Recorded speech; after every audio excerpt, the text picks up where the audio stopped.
না না এরকম কোনো কথা আপনাদের সাথে আমার হয় নাই। শোনো শোনো শোনো, শুনতে তোমার ভালো লাগছে। আই লাভ ইউ, আমি তোমার ভালোবাসি, বুঝছো?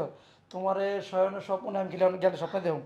শোনো, তোমার একদিন সময় দিয়ে যাইতেছি, ঠিক মতো কালকে আগামীকালকে তুমি টাকাটা দিয়ে দিবা। আর যদি মিস করো তাহলে তো বুঝো জি আপনার আমার নাম্বারটা। পোলা পাইন আইয়া শুধু তো ওইটা, শুধু তোমার শুধু লয়ে যাবো। না না না আসলে ওরকম কিছুই হবে না। আপনাদের নাম্বারটা হ্যাঁ, নাম্বারটা দিয়ে দে।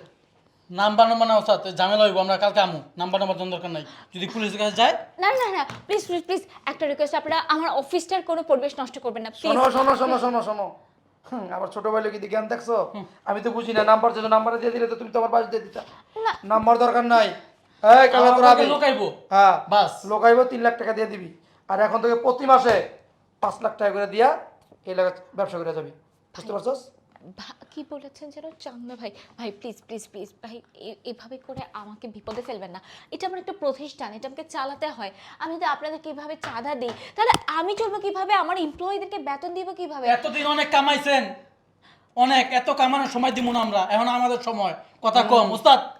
অনেক বছর, অনেক পিছনের অনেক বছর পকেট আমগো খালি আছিল, হ্যাঁ, পকেট খালি আছিল, সব শেষ আমগো যা ছিল। এটা আমার কি দোষ এখানে? আমরা প্রতিষ্ঠান মালিকরা কি করতে পারি এই ক্ষেত্রে বলেন? দোষ তো মানবা সুন্দরী, দোষ হচ্ছে আমার কপালের, বুঝতে পারছো?